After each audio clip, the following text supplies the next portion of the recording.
Welcome to the Cricket Betting Podcast. I'm Ed Hawkins, the only podcast which tells you exactly what happens in the T20 World Cup. We start this episode with exciting news. We've got a new partner. It's Bet Right, and they are celebrating with a sign-up offer and a special price boost bets throughout our relationship for listeners. The offer is bet 10 quid, get a £10 ACCA. New customers only. Enter code ACCA10, minimum 5-fold ACCA with total odds of evens or greater. If you support Bet Right, you support the Cricket Betting Podcast to keep coming back. Our best bets are returning massive profits in 2025. We're also up in 2026. Paul, remind us of your best bets, profit figures, and just tell us how it's been going in the T20 World Cup first week. Yeah, so this year, 2026, 29.9 up. It was plus 40, I think, for 2025.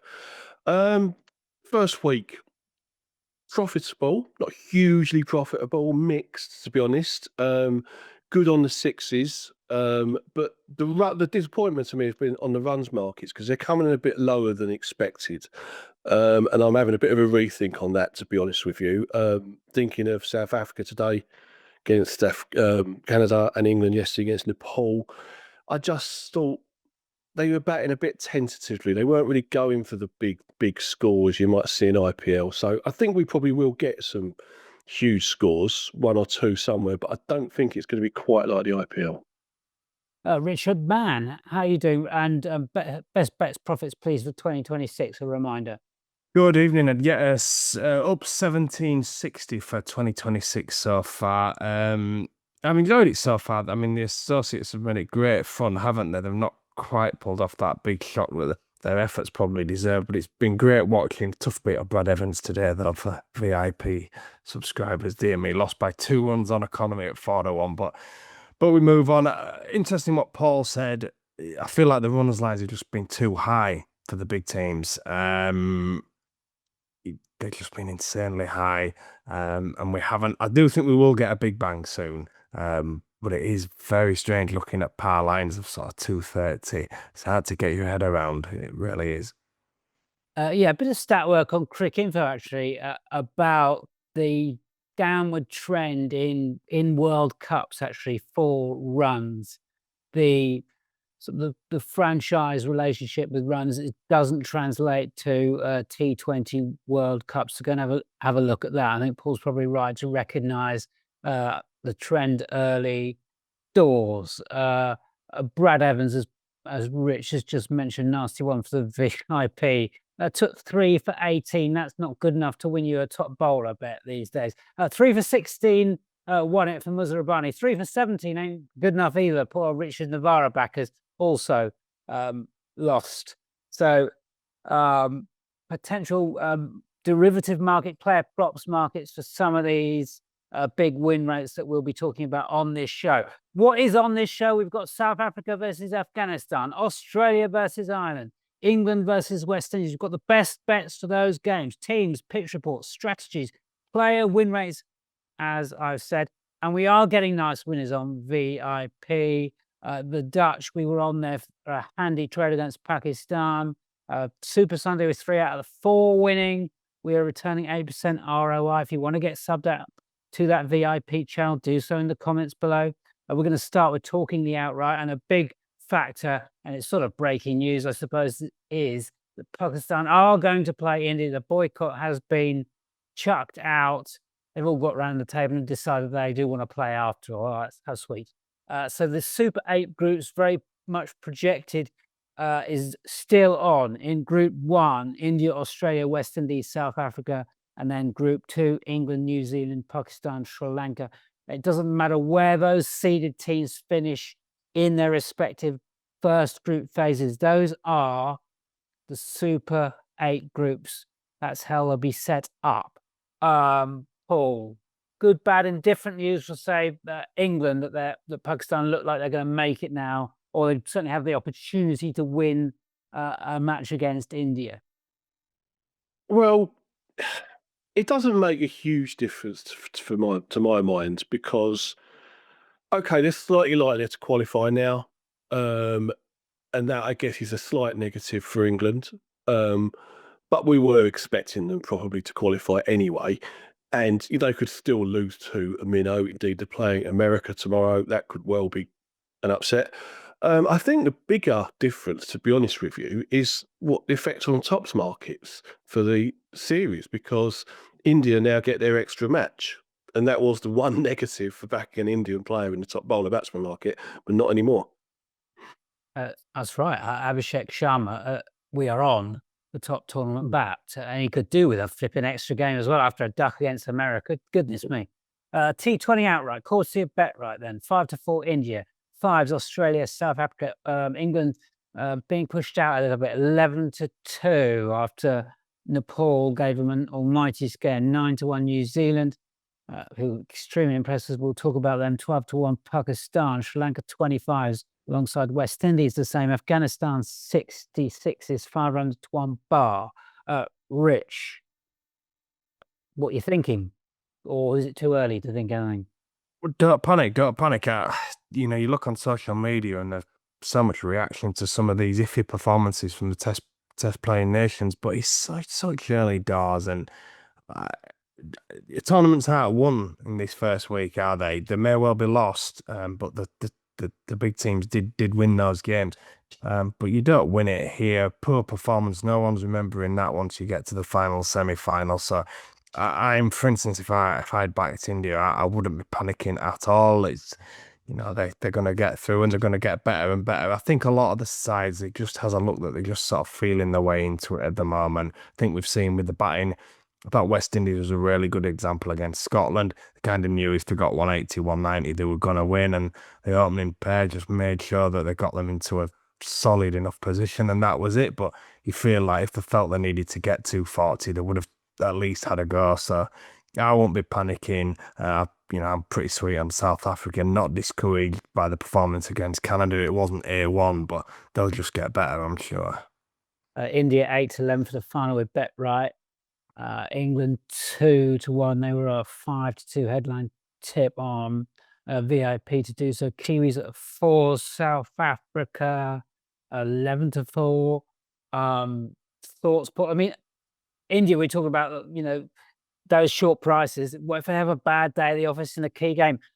Maybe they've just had their bad day at the office, haven't they? It was an absolutely appalling performance against the Americans. Yeah, and America played very well as well. I think 8-11 there is an absolutely outstanding bet. It's a maximum bet, to be perfectly honest with you, because, okay, you are taking a risk they might not qualify. That is a risk, right? But I think they will. And if they do, what are they going to be in that semi-final? I mean, worst ways they play England, they're not 8-11 against England. They're probably 1-2, maybe a bit less. They could play Sri Lanka, be 1-6. Could play New Zealand and be 2-7. So no, I'd say take that 8-11 all day long. Rich, we said in the previous shows there will be blood in terms of giant killing, but we weren't talking about bloody noses. We want entrails and gore, don't we? 3 big chances gone down. Ireland against Sri Lanka, massive chance considering their drop catches. They shouldn't have made more than 130.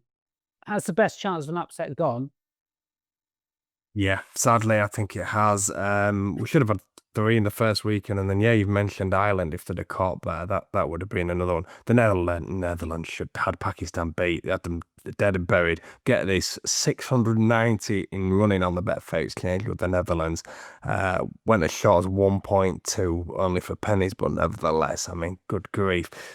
Max O'Dowd, I don't want to pick him out, but he catches that, they've won. But you just feel now that the better teams will get better and better, as you say, feel the way into it. And yeah, it's going to be tough. I don't want to after time, and Paul's mentioned, but this podcast might be going live sort of Tuesday morning, Tuesday lunchtime. USA play Pakistan Tuesday afternoon. I think we're all in agreement that could be the last potential big banana skin. So just in case people accuse us of after timing, we've said it here and now. Paul, I mean, I've got a few listed on the fixture list with circled, but giant killings, where they I come still from. think it will happen. I think as we go on, they've grown in confidence. That clearly the early evidence shows the associates are closing fast. The longer we go on, I think inhibitions will be lost, and we'll see it somewhere. I mean, the most likely one isn't the biggest upset in the world, apart from the America games tomorrow, which I fancy personally, but is Nepal to beat the West Indies. I think that's very reasonable chance. They beat them in a series earlier this year. I think Namibia are capable of beating Pakistan. Don't think that's impossible. And I don't think the UAE are too bad, to be honest with you. I think they could beat New Zealand. They could beat New Zealand, it's possible. Again, would they, if it was a bit Afghanistan, that's such an upset, but I think they could. And even, we'll get to it in a minute, but Ireland against Australia, stranger things have happened.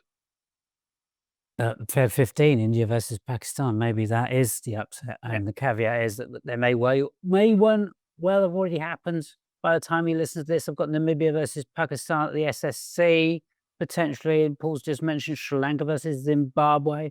You never know. We'll keep our eyes on it. More offers for you. VIP channel. You can sub up in the comments section below, and not only will you get tips to your device and access to the VIP chat room, we're only giving you 50% off as well with the code ASHES25. You also get a free month on crickstats.ai to access all the key betting data and stats across all the markets, the same stats database that we use to find our angles. You can get subbed up to that in the comments section below. Let's get the games on. These are where the best bets are coming from. It's South Africa versus the Afghanistan, 0-530. Ahmedabad, 2-5 South Africa generally. Afghanistan, 23-10. Hills, possible 11s for you. Markram, de Kock opening and batting for Safas, Rickleton, Brevis, Miller, Stubbs, Janssen, Bosch, Rabada, Maharaj, Gedi, Afghanistan, Gurbaz, Zadran, Naib, Atal, Rasuli, Omorzai, Nabi Rashid, Majib, Faruqi, and I think Zahir Rahman comes out after he went for 11 and over lessons. The Kiwis and Noor Ahmed potentially coming in. Paul, South Africa underway, very strong against Canada. You like them first up in the previous shows? Presumably you still like them. Absolutely. I don't think we learned a lot today. Mismatch, really. They performed solidly enough. I don't think they really pushed the boat out. Could have scored more runs if they'd really gone for it.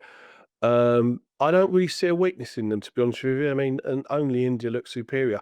One little point with them as well, they have the best draw in the competition for grounds. If you talk about high-scoring grounds, all 7 of their group games up to the semi would be on high-scoring grounds.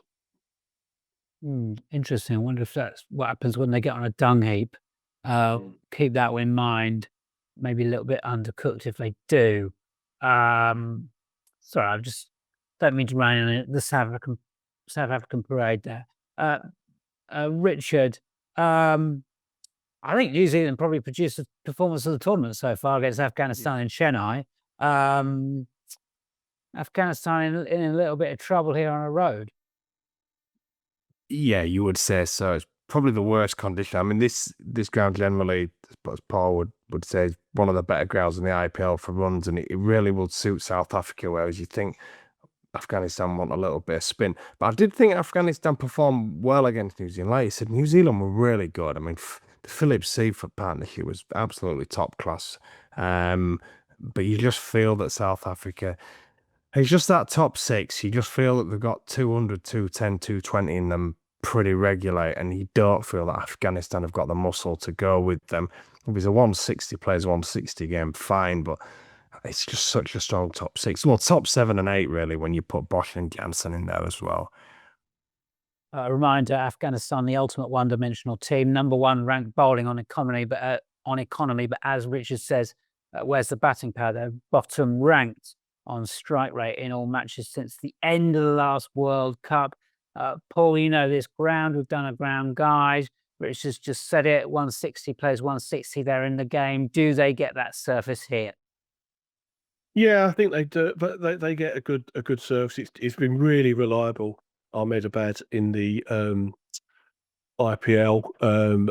over half the scores the last 2 years have been 200 plus in the first innings. Interesting point as well is you don't get a lot of spin on this ground, which is a massive negative for Afghanistan. I mean, no, this is Rashid Khan's home ground in the IPL. And you saw last season he was really ineffective, wasn't he? And expensive for once. So for me, it's very hard to make a case for them. I think you'll get a high scoring match. It's quite interesting for me actually that Betfair have put the first innings runs up, and they've got Afghanistan 164.5. That's very low for me, given the stats that at Ahmedabad recently, and also both teams to score 180, 11-4. That would definitely have paid in recent years. Rich, what happens in the match? Well, I think South Africa win. Interesting Paul just said, I just thought even both teams to score 170 with the flutter firms, 7-5. I didn't think that was horrendous at all, really. I think you'll get far worse 7-5 shots because I think Afghanistan on a surface like this have got enough to comfortably get to 170. And obviously South Africa, I thought it was pretty solid. Solid play, really. Anything else, Paul, in terms of match odds or match odds movements? No, not really. The one little nugget I quite like was 8-11, South Africa highest opening partnership. I think they should be strong favourites there. Really good pair there, De Kock and Markram. Alrighty. Happy to move to players to follow? Mm-hmm. Okay, alrighty. Bosch, Bish Bash Bosch. Clipped slightly on win rate, down to 47% on top South Africa bowler. That's a very healthy study sample of 17 games, 4-1. Betfred Queenbet Power. Rabada is now 0 wins from 9 on top bowler. I mean, I do like a law of averages wager. I mean, Rabada's not going to go 0 for much longer, surely. Quinton de Kock with the bat, 4 wins in 1130. Boyle Sky, but I've just got an asterisk by his name on top match bat as well. At some stage, and particularly against weaker batting teams, which Afghanistan, of course, are. Zadran for the Afghans with the bat wins 33% of the time, 29-10 Hills. Rashid wins 36% of the time, 29-10 Hills, both coming in after a blank. Does that bring them closer to the win zone? I think it does. Paul, players to follow for you. Well, I just want to say, again, the evidence here from the IPL is to back the top order. Think Gujarat and think that market is completely dominated by Shubman Gill, Syed Arson and Joss Butler. And you look at South Africa, I mean, the problem for me is I don't really want to pick one of their top three against the others. They're all strong and they could all do it. So I'm just going to say over 22.5 runs for Aidan Markram, who is in cracking form. Beaten his 5 of his last 7 starts, 16 out of 28 in the long term on a good ground. And those stats come when he's batted at all sorts of positions down to 5, whereas he's opening now. On a flat one, we often say on this podcast, milestone betting takes all the others out of the equation. Not a bad option. Markram, Rickleton, de Kock, maybe for 50s, maybe back all 3. He might not be on a loser. Richard Mann? Right, well, yeah, jumping on the same thing. Right, De Kock's played performance with Bet365 is down at 31.5. Been in red hot form since he's come back into the international picture. And obviously his keeping took 2 catches against Canada. He didn't even bat that well and comfortably went past that line. The line is 38.5 with the flutter firms. So is their way out, Bet365. Bet365 also 2.5 De Kock 4s overs 10-11 again. I quite like the look of that if you wanted to play short. So as you can see, I'm a De Kock fan here, and as Ed said, Zadran for me for lots of reasons. But if you look back as well at these ICC events, he seems to make runs against the best teams. He made 100 against Australia, the last 50 over World Cup. I think that was a Glenn Maxwell game, and then 100 against England in the last Champions Trophy. And I'm definitely listing England as a top tier side, given that we've backed them for this one. Right, we're underway. Best bets at the end of the show. That's South Africa, Afghanistan done. A reminder, sub up to that VIP service, which is returning 8% on ROI, and get 50% off subscription using the code ASHES25. Comments section below for all the details. I mean, really, you would be absolutely bonkers to be missing out on that offer. We are working all hours for you. Bet to your device pre-toss in play. Do sign up to that Bet Right offer, please. If you do so, you support the podcast to keep coming back and to be giving you those free best bets, which are returning whopping profits. Let's get our second game on. Australia versus Ireland, 09:30 Wednesday. 6-1 on Australia with Bet Right. Ireland 7s. We weren't talking about this game in terms of potential upset. Well, let's do some detail on it now then. Possible 11s: Head, Marsh, Green, Inglis, David, Stoinis, Maxwell, Connolly, Ellis, Hazelwood and Zampel. The Irish lining up: Sterling with Rossadair, Tector, Tucker, Camphor, Callets, Delaney, Dockrell, Markadair, McCarthy and Humphreys. Rich, not keen on Australia, are we?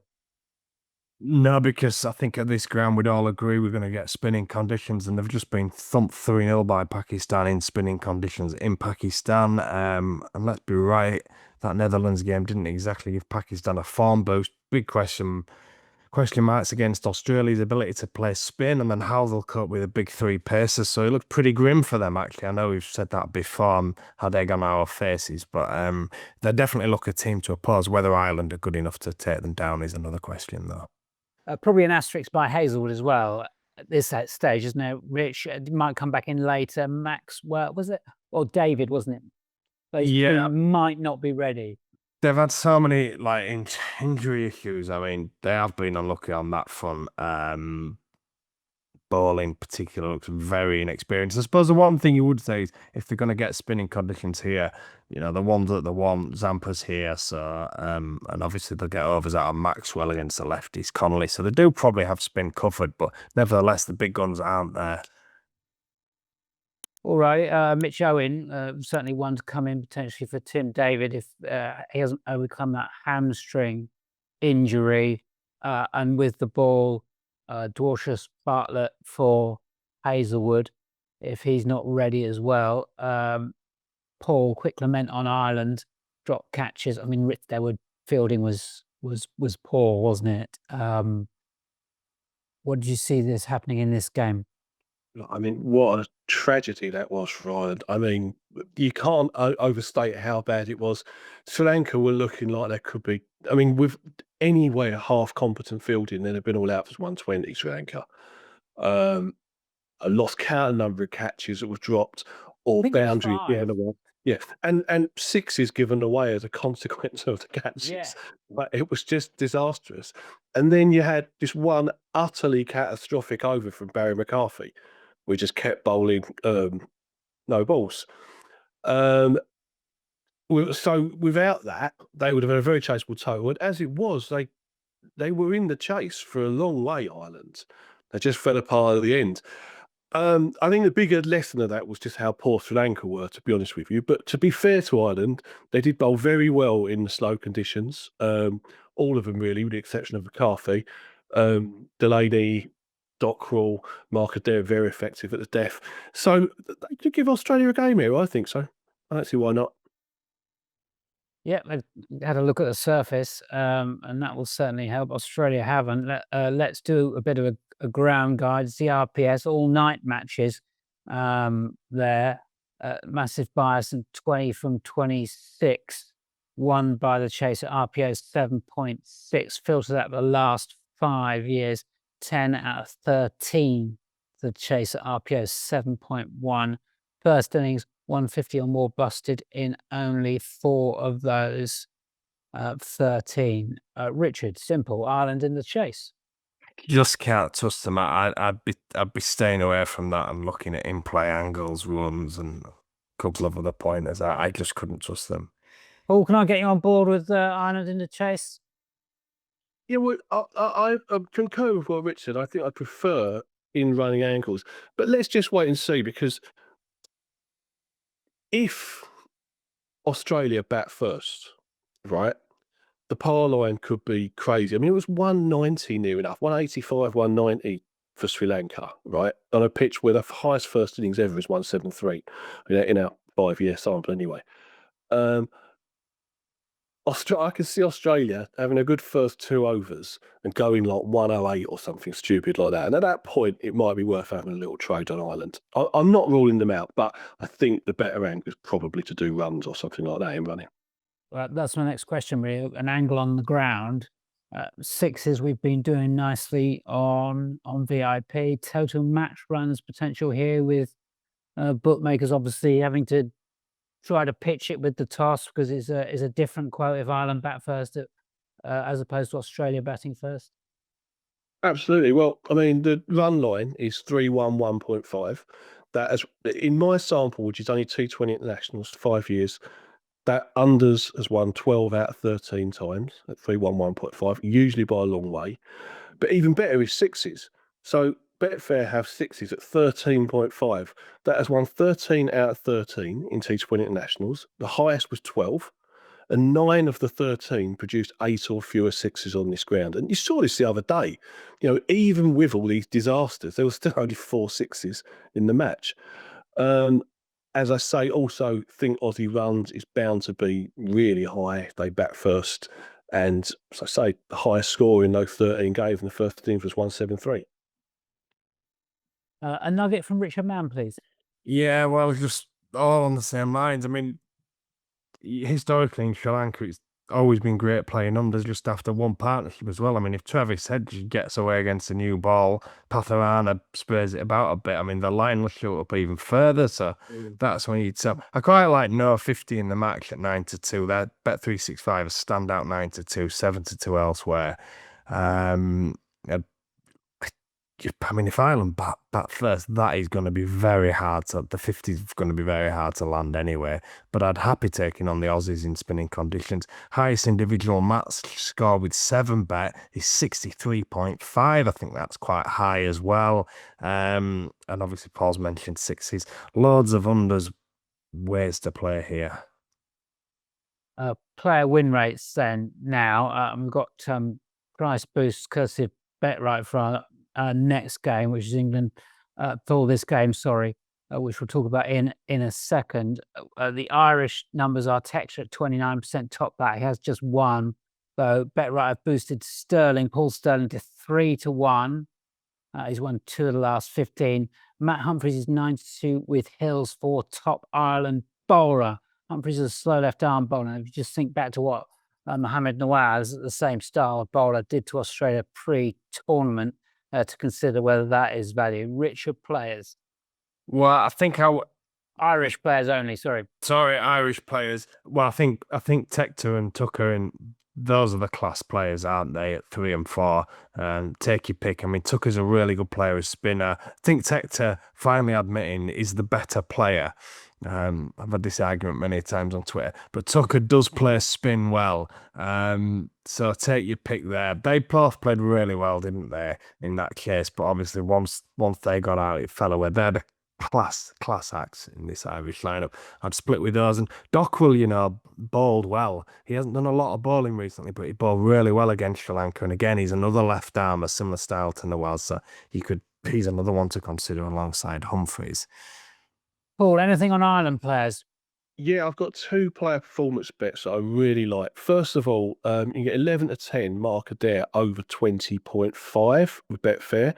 Now, I know that this sample is not necessarily representative because Ireland would have played lesser teams than Australia, but it's won 25 out of 30 matches.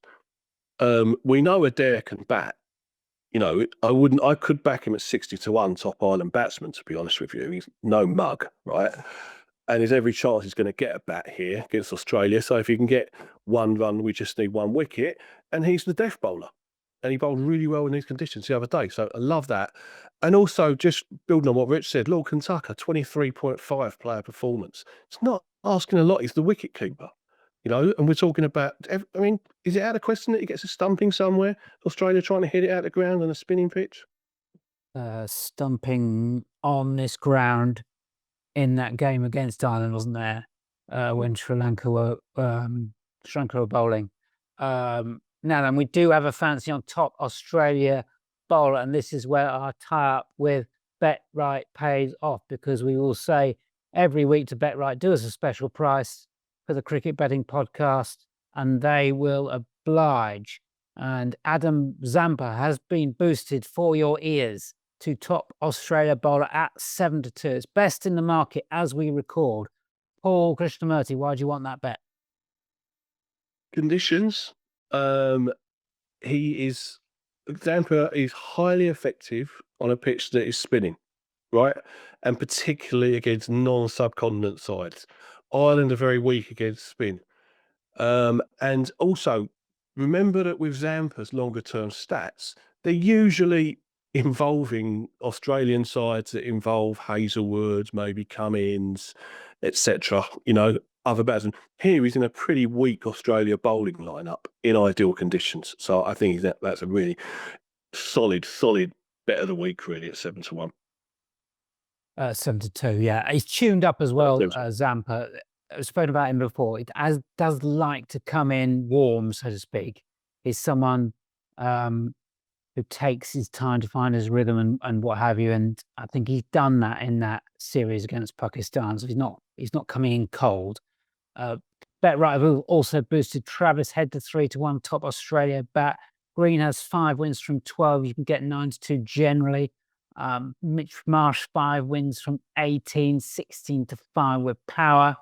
Marcus Stoinis a ridiculous 16-1 with Hill. I don't know what Hills are on.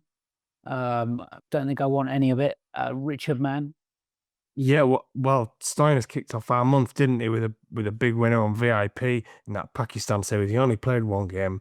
The issue here is, where is he going to bat with all the big guns back? But I think even if it's down at number 6, I think you just pay your money and take your chance at 16s. It's far too big. And look, the way they've been batting, it might not matter anyway. It might well get enough time to make the 30 or 40 that's needed to win the market. He's a must bet. Look, Zampa looks a cracking bet, doesn't it? Especially with a boost with BetRight. More of a pointer actually about Zampa. Loaded with right-handers as well, the Ireland batting lineup, so that helps. But this track has played really low and slow. I suspect LBW, next method of dismissal when Zampa's on, is a big player here. That might be something to keep an eye on. Obviously, you have to see what the price is. But yeah, I can see him just wrapping those Ireland pads all day long. Might have a look at Ross Adair potentially to be stumped if Zampa is on with him. Just one to look out for in play. We do like a stumping in play, don't we, Rich? Remember, sign up to BetRight. Please support the Cricket Betting Podcast to keep coming out with these incredible best bets. They do come at the end of the show. Now it's time for England versus West Indies. It's also on Wednesday, 13:30, Wankhede Stadium. BetRight prices 2-5 England, Windies 47.25, Salt, Butler, Bethel, Bantam, Brook, Curran, Jacks, Archer, Dawson, Rashid. I wonder if Overton comes back in for Luke Wood, who did not cover himself in glory against Nepal. I know he took a wicket off his last ball, but a few wides in there and didn't quite close it out the way England would have wanted. West Indies, Hope King, Hetmeyer, Powell, Rutherford, Shepherd, Ford, Holder, Akil, Moti, Joseph. Ford, Holder, Akil, Moti could all well bat as high as 4. Nightmare trying to predict that West Indies batting lineup. Where to start? Richard, I'm appointing you England correspondent. They were Nepaling against Nepal. Lovely stuff. Look, the one didn't then. That's all they had to do. But good grief, it was a bare knuckle ride. I suppose a big concern was that when Rashid got taken out by an opposition batting lineup, England really looked threadbare, didn't they? Because Wood got exposed. But Sam Curran put his hand up and look, they won the game. I did think there was some encouraging signs on more from batting. I thought Brook played really well. Jack's down the order, they're going to need him. That was a brilliant late cameo from Jacks. I mean, without his late assault, they don't win anyway. So plenty of positive signs, and I think they'll come on for the run, England. They came into it in good form. Really good series win in Sri Lanka. Conditions vastly different at the Wankhede as well. So they've had a game to acclimatise now. I'm expecting much better from them here. As I do from the West Indies as well. I think we'll get a good game. Paul, you've already been our West Indies correspondent for ages. What do you make them against the Scots? Well, I thought they were going to lose until Romario Shepherd came good at the death. On the plus side, Shimon Hetmar's playing in the form of his life. Richard Pryor, a lovely bet on him to be top tournament sixes hitter, 40-1. I think we've got a chance there. And I'm not convinced by West Indies any more than I ever am, but I do think they're a bit of value here at 3.1, to be honest with you. I think they could benefit from the toss on this ground, which I'll discuss in a bit. But also, I think they're suited to the Wankide because it's all about hitting sixes, the death, middle order, late order. They've got all that in spades. And England's bowling's very unconvincing. And spinners don't tend to do very well at the Wankide, which says a lot. Not surprising that Rashid struggled in the first game. And that could be the same here. If we're going in with 3 spinners, then I think Windies could take us on, could really take us apart. So I definitely would back them at 47-25. Rich, views on that upset? I mean, in play, I mean, I suspect England would get anything batting second, maybe here. Do you agree, or do you think West Indies have to be chasing? I think it's more a case of you probably wouldn't fancy West Indies defending. I think that's probably more the point. But I do agree with Paul's wider point. I think this is the perfect ground for them. It's tiny and it really suits their team of hitters, basically. This is a ground that they could take down. I'm a bit more positive about West Indies throughout this tournament. I have to be honest. So 50s and 60s last week outright, I didn't think it was the worst bet in the world, and I quite like the way their fixtures shape up. Paul's talked about South Africa getting a good run of games on good batting surfaces, but so do these as well. So I'm a bit more positive about them than some, and I can definitely see an upset here, or at least a good competitive game. Right, let's talk about the Mumbai Vankade ground guide. Normally runs 9.29 runs per over in 8 T20 international night matches, no toss bias. Looking at the IPL, 10 of 17 night matches from last 3 years won by the chaser. RPO 9.3, so runs does hold. What you got, Paul, on the ground? Well, it's actually quite inconsistent. Let's talk about the India-America game first. I thought that was very much like some of the pitches we saw last season in the IPL, where in the first innings, it was just sticking a bit, it was just holding a bit in the pitch, and sides were losing early wickets and not posting decent enough totals. Then the dew would come in and the chase was absolutely facile. Now, we didn't get any dew. These matches are a couple of hours earlier than the IPL, so maybe the chasing advantage is less, but I do think there is a potential chasing advantage there. The other historic big angle here is this late scoring because of the small boundaries. And you may remember in previous IPLs, we followed this system of betting after the strategic timeout or the last 10 overs, expecting to get 11, 12 and over, and it was very reliable. Well, that failed miserably in both matches so far, England and India. So I'm scrapping that, but I would still note that they did score very well in the last 3 or 4 overs. So perhaps that's the way. Be a bit wary, watch the pitch, but as long as there's some wickets in hand, especially West Indies with that middle order and that tail, extreme overs for the last 4 or 5. Right, any other business, Rich, on this game before we look at tops? Yeah, I do want to build on that. Really interesting comments from Sky after the India-USA game. Had sympathy with the curator, said the weather's been unsettled in Mumbai and have not been able to water the pitch and then get good sunlight on it to then dry it out, make a really good hard surface. Then then England played on the same wicket the next day, and it spun for Nepal's wrist spinners. Lamashani bowled really well, but they all did. I don't believe this will be a used pitch. I think this will be a new, fresh one. Now, I've been looking at the weather and just AccuWeather, but it is blazing sunshine all week. So you'd think the curator would have had a better chance to produce a better strip, get some water on it, roll it, let it dry out, make a real good hard traditional Wankide surface. So with that in mind, I am of the view we will get a better batting pitch, and that would follow the trend of the IPL last year, where it did get better as the season went on. I think runs, both teams to score 199-2 with the flutter firms looks fair enough to me. And I like individual players in the sixes market. Hetmeyer over 1.5 sixes. Bet365 have cut that from 7 to 4 to 5 to 6, but I still don't think it's the worst bet in the world on this ground. And while we're on that subject, Hetmeyer more sixes for the West Indies is 6 to 1. I can't believe he's not favourite. Wow. But I like all them, Rich, all them. And they're both teams to score. Really interesting, because I was looking at that. Both teams to score 180, 23 to 10. Both score 200, 9 to 1. And yet the first innings run line with Bet365 is 184.5.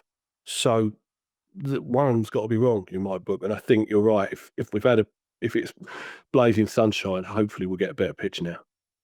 Right, let's look at player win rates for England, West Indies. We'll start with the English. Salt wins 33% of the time. Top bat, 18 to 5 Unibet. Butler, very interesting now, win rate down to 26%.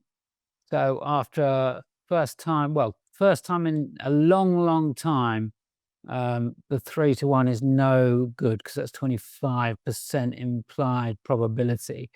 Rashid, I will be looking at performances in 2 wickets or more markets potentially. I'm not sure he has as big a struggle again.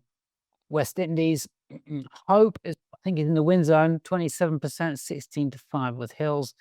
Powell is in the win zone, 21% win rate. These data is all last matches since the end of the last World Cup. 13 to 2 Unibet, 10 bet and Flutter Firms and AK bets. Shepherd won last time, of course he did. We've been banging on about him for absolutely yonks. 33% win rate, 92 Unibet and the Flutter Firms to do so. Again, rich players. Well, I am keen on Hetmeyer in those markets, but I do think this is a good ground for middle order flourishes. Brook, he's playing really well, so he'd probably be the hunch from England. And I agree on numbers. I think you made a really good case for Rothman Powell, and I think this is the ideal ground for him coming in at sort of 4 or 5 and exploding at the death. Paul, what do we do about Butler? Or you don't have to talk about Butler, because I mean he's now below the win rate line for us. Although he is in the win zone, but he is going up against now somebody in Salt who's outperforming him now in this market consistently. No, I think we just wait. I will be happy to back Butler again when we play the lesser teams, when there's a chance we'll be chasing a very low total, and it's a big advantage for the openers. But on this particular ground, as Rich said, this is the Wankhede Days, a place for middle order batsmen. It's not a place for the openers, really. I'd be much more interested in Harry Brook or Shafane Rutherford or Rothman Powell, because they could just do anything at the death, really. And just one player performance, similar thoughts in mind. Matthew Ford over 24.5. Every chance he's going to get a bat and be batting at the right time to score, as well as, and they only need 1 wicket. Brilliant. That is Super Wednesday done for you on the Cricket Betting Podcast. We've got the best bets still to come. We've got some housekeeping for you. Sign up to that VIP to get access to 8% ROI tips and the free VIP chat room where bets are being discussed all the time. And it's really a great resource, actually. People who are involved in it absolutely love it. And they're full of praise for the community, which is building very nicely indeed. Do support the podcast, please, by signing up to our new betting partner, Bet Right, and get that £10 ACCA offer. Let's go to best bets. Both Paul and Richard have 5 units to spend, and we'll go to Paul first. Okay, huge list I've got. And we've already put the Adam Zampa one up, so I'm not going to put that. And I'll save most of these then for the VIP or later in the week. Just going to have 2 bets, 3 points, under 13.56s, Australia, Ireland at 5 to 6. That's with Betfair, Paddy Power, Sky Bet. And with the same terms, 2 points, Mark Adair, player performance over 20.5 at 11 to 10. Richard Mann. Right, Australia, Ireland then, a point, no 50 in the match at 9 to 2, Bet365, a point, highest individual match score under 63.5, that's with 7 bet, and then half a point Marcus Stoinis, top Australia bat at 16 to 1, that's with Hills. That's Australia, Ireland done. Over to England and West Indies, a point both teams to score 190 runs at 9 to 2 with the Flutter Firms. And then 1.5 points, Humran Hetmyer to hit Hovell 1.5 sixes in the England and West Indies game. All right, a reminder, 7-2 Zamba has been boosted by BetRight, by order of the Cricket Betting Podcast, because we think it's absolutely stonker. Go and get it.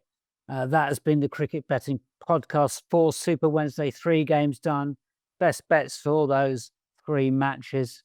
Get onto that VIP in the comments section below for tips to your device throughout the tournament. We will be back next week to tell you again exactly what happens in the T20 World Cup. We'll see you then.